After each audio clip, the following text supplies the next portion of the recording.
Olá, irmãos. Bom dia. Que Deus abençoe, que todos estejam vivendo pela graça e na paz do nosso Deus. Nessa manhã nós estamos estudando na Escola Bíblica Dominical, uma escola maravilhosa que tem ajudado muita gente, ajudado as crianças, ajudado os adolescentes, jovens, adultos e idosos. A Escola Dominical ela é uma bênção na vida da Igreja de Cristo. A escola dominical ela dá passos largos para a eternidade, porque ela ensina a essência do Evangelho, ela ensina a palavra de Deus. E nessa manhã nós queremos compartilhar com os irmãos a vida de um profeta, um pouco da vida de um profeta Elias, um dos grandes do Velho Testamento. Quem estuda o Velho Testamento sabe que o profeta Elias tem um destaque muito especial. E a nossa professora, Zenilda Silva Pinto, ela fez questão de ter aqui alguns apontamentos especiais. E nós vamos citando aos poucos na nossa linguagem as questões que vai fazer a diferença na vida do profeta. Nós vamos estudar sobre o tema quando a adversidade é a falta de reconhecimento. Na verdade, isso é um tema, uma empresa pesquisadora de ordem mundial fez uma pesquisa e encontrou até 89% de profissionais reclamam pelo fato de não serem reconhecidos. E aí gera uma coisa chamada estresse. E essa é o X da questão do mundo hoje que vive esta pandemia, essa agonia dessa pandemia, o estresse. Mas nós vamos abordar alguns momentos aqui, principalmente momentos que nos chamam a atenção na vida desse profeta. Em primeiro lugar, ele vai anunciar para o rei Acabe, que era um rei mau no seu tempo, ele e a sua esposa Jezabel, uma mulher também muito terrível, e o profeta de Deus recebeu a incumbência de avisar que haveria 3 anos de seca e fome na vida daquele reinado. Esse reinado certamente era o povo de Deus, mas era o povo de Deus no tempo de pecado, no tempo da idolatria, no tempo que seguia um Deus chamado Baal, que era o Deus dos cananeus. Veja que situação aquele povo passava. Um povo que foi separado, um povo que já conhecia a palavra de Deus, mas eles embarcaram naquela canoa furada e agora o profeta que foi separado por Deus, esse profeta que é nascido num lugar chamado Tisbete, na Galileia, é chamado de Tesbita, porque ele é de lá. Então, isso, ao longo da leitura, nós vamos sabendo por que ele é Elias o Tesbita. Esse homem foi separado por Deus, Esse homem foi separado pelo Senhor para confrontar, no seu tempo certo, o rei Acabe. Meus queridos, foi assim que ele fez. Ele foi e disse para o rei que haveria no seu reinado 3 anos de seca. Isso foi o suficiente para criar uma insatisfação no coração daquele rei e também da sua mulher Jezabel, que já tinham um histórico ruim sobre os profetas de Deus. Haveria ter matado profetas do Senhor. E Elias, então, com a sua coragem, cumprindo a vontade de Deus, ele solta essa profecia. E ela, então, vai se cumprindo. E, então, essa mulher terrível vai ter problema sério com Elias. Mas esse mesmo rei, ele pratica um grande crime no tempo, na sua sociedade. Havia uma vinha, e o dono da vinha chamava-se Nabote. Então, o texto da palavra de Deus diz que esse rei e a sua esposa desejaram ter aquela vinha. E o que fizeram para ter? Proporam uma troca, mas o proprietário não aceitou. Então eles resolveram resolver do jeito deles. O que fizeram? Mataram Nabote, dizendo que ele seria um dos adoradores ou um daqueles que profana o Deus deles naquele tempo. Foi o suficiente para morrer, foi o suficiente para tirar a vida daquele homem. E se apossaram da vinha. Então Elias chega para aquele rei e diz, olha, o Senhor não está satisfeito com o que vocês fizeram. Aí começa então uma verdadeira perseguição à vida de Elias. E Deus diz, sai e vai para um lugar X. Ele então foi. E aí acontece ali um grande milagre. Naquele local para onde ele foi, nos diz a palavra de Deus, né? Agora veja bem, um profeta fugindo, não, mas foi Deus que orientou que ele fosse. Porque Deus sabe o que faz, Deus sabe o que fala. E ele então foi para lá. Mas lá não tinha nada, não tinha alimentação, só tinha água, na beira de um ribeiro de águas.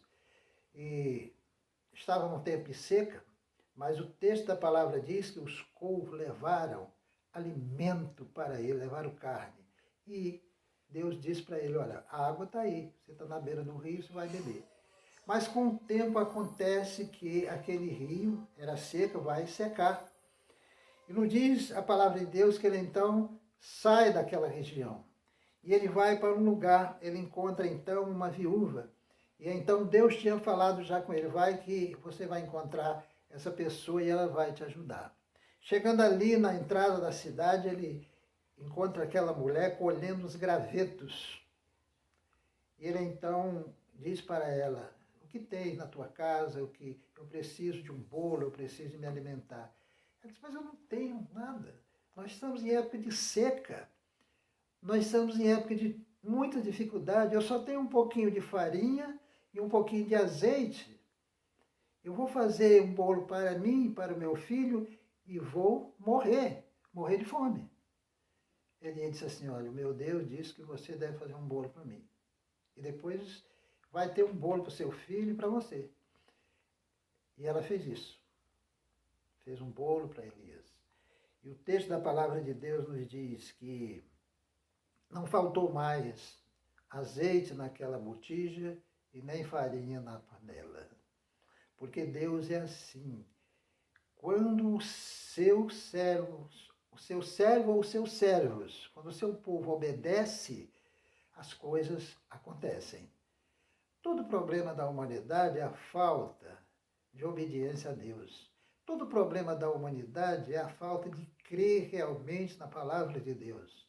Toda palavra de Deus pregada em todo o universo, eu creio que a palavra de Deus está sendo pregada porque através da internet, através dos vídeos, através dos cultos online, de tantos movimentos, a palavra de Deus é apresentada. Mas quem vai obedecer a palavra de Deus, ouvir e obedecer, aí é outra história.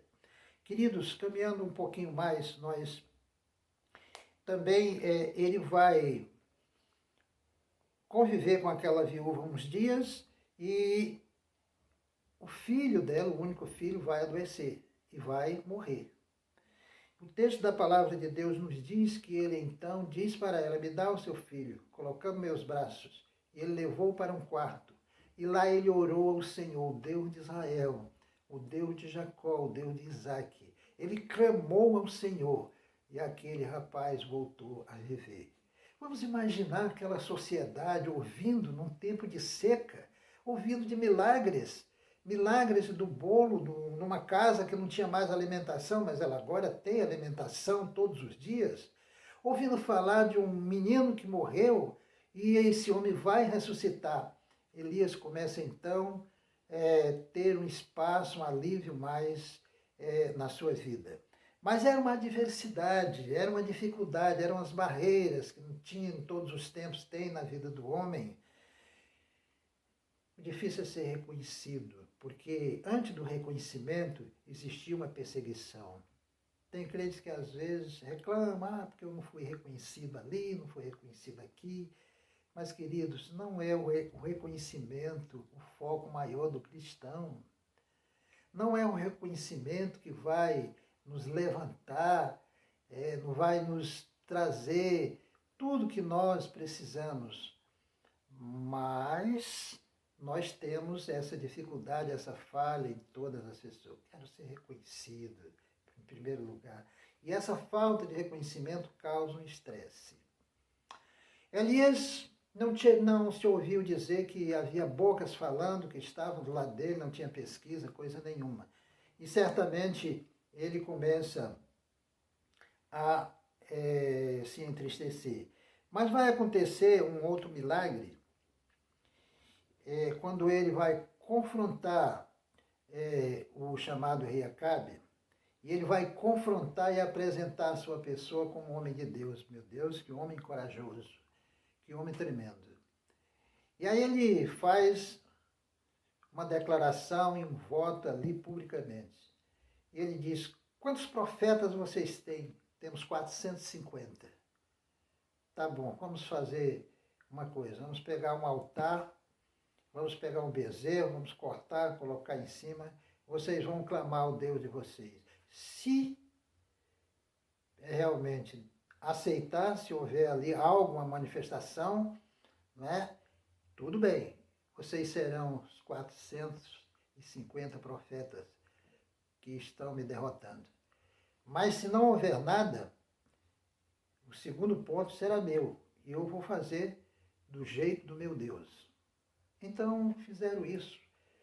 Os 450 profetas se manifestaram e foram para lá para adorar o Deus dele. Eram falsos profetas. Hoje também tem esses movimentos grandes aí. São tantos profetas dando profetadas por aí, né? Mas foram para lá.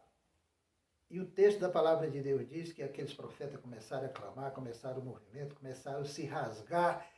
E Elias, vendo aquela cena, disse, mas chama mais alto, clama mais alto. Ele pode ser que, sendo um Deus, esteja atendendo alguém, ou que tenha viajado, ele está com alguma dificuldade. Terminaram, chegaram meio-dia, ele disse, para, eu agora vou entrar na presença do meu Deus. Eu agora vou mostrar que ainda tem profeta nessa terra, profeta de verdade, homens de Deus que fala, homens de Deus que vive, homens de Deus que crê, homem de Deus que realmente faz toda a vontade de Deus. Então ele preparou o altar, cortou, fatiou o bezerro, colocou lá, do jeito da adoração, e ainda ele disse o seguinte, joga água agora, porque tinha que ser consumido com fogo. Ele disse, a segunda vez, joga mais água. A terceira vez, joga mais água. O texto diz que escorria água, né, dos lados, jorrava água. Ele então clamou ao Deus de Israel. Ele então clamou o poderoso Senhor da glória. E o texto nos diz que o Senhor o queimou todo aquele altar. Foi um momento extraordinário. Mas, meus queridos, tudo isso não trouxe um reconhecimento, alguém falando para Elias, nada disso. E aí Elias temeu.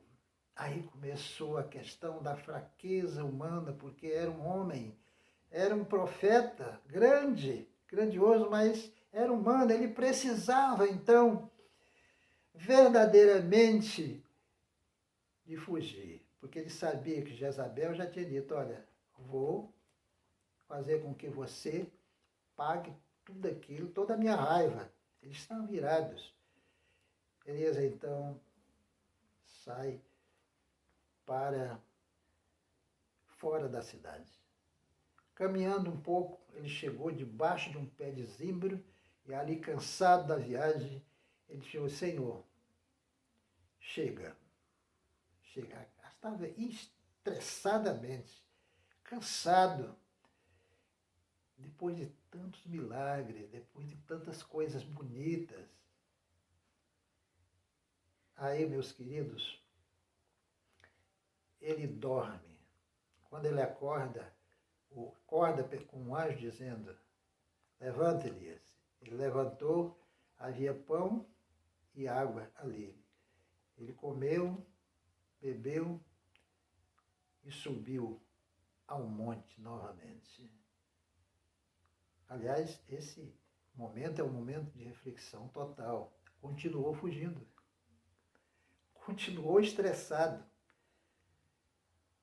E é lá no Monte Horebe, onde ele entra em uma caverna. E ali Deus começa a trabalhar aquele profeta. O texto nos diz que houve vários sinais. Houve, na verdade, uma espécie de terremoto, uma espécie de fogo, uma espécie de vendaval. Mas aí veio a voz de Deus mansa e suave e falou a Elias, o que faz aqui? E disse, Senhor, eu tenho sido zeloso. Eu sou um homem zeloso da tua palavra. Eu sou um zeloso de todas as coisas. Eu tenho trabalhado. Olha só, querendo ser reconhecido. Deus disse, olha, você vai voltar pelo mesmo caminho e você vai ungir mais um rei, mais um profeta. E aqueles reis, aquele profeta, irá então conduzir a derrota de Acabe e de todos os seus profetas, se ainda tiverem. Os que escapar do rei, o profeta mata. Os que escapar do profeta, você cuida dele. Agora é que o desafio era grande. Mas eu quero parar por aqui, agora eu quero trabalhar mais a nossa questão da revista, da nossa consciência como servos de Deus. Meus irmãos, estamos numa pandemia. Estamos em dias difíceis para todo mundo. É difícil para o soldado de bombeiro, soldado militar, soldado civil, soldado do exército, soldado da marinha, soldado da aeronáutica. É difícil para todos esses militares. Também é difícil para os médicos. Médicos, enfermeiros, profissionais da saúde em geral, é difícil. Mas é difícil também para os donos de supermercados, empresários, é difícil. Mas muito mais difícil é para as igrejas, principalmente para os seus pastores, diáconos, ministros, porque muitas vezes queremos fazer alguma coisa e não podemos. Muitas vezes estamos numa caverna fechada e não tem espaço para sair, para pregar, para anunciar Deus, anunciar Cristo, para esse mundo idólatra, esse mundo de feitiçaria, esse mundo de adultérios. Às vezes não podemos, mas é um desafio, é uma pandemia. É um tempo em que bate a depressão. E quando as pessoas têm depressão, a vontade dele é fugir ou se enfurnar em casa, não quer falar com ninguém. Às vezes nós, a escritora disse isso aqui, queremos tratar isso com um grande sermão, com a palavra, como se pudéssemos repreender aquela doença. Não é por aí. Existem os profissionais da saúde, os psicólogos, psiquiatras, alguém que sabe tratar dessa situação. E é bom acreditar nisso, porque isso é uma verdade. Mas, meus queridos, esse tempo é um tempo também de reflexão, porque eu, na minha pouca experiência, vejo sinais dos tempos se cumprindo. A palavra de Deus se cumprindo. Isso significa que nós não estamos tão longe da volta de Cristo Jesus. Não quero anunciar que será amanhã ou depois, porque eu não tenho essa autoridade nem essa informação. Mas pelos sinais a gente sente que não está tão longe. Logicamente que ainda vamos sofrer mais. Mas o mais importante nesse tempo de pandemia é refletir que somos humanos. E como humanos nós precisamos um dos outros. E como precisamos. Como seres humanos, como nós precisamos de estar na presença de Deus, buscar o Senhor. E aqui fica uma palavra sobre aqueles que podem ir na casa de Deus, mas não vão. Mas eles vão no supermercado. Supermercado, será que é todo higienizado? Não sei. Eles viajam de ônibus. Será que o ônibus é todo higienizado direitinho? Não sei. Eles vão entrar nos sacolões, comprar suas frutas, suas verduras.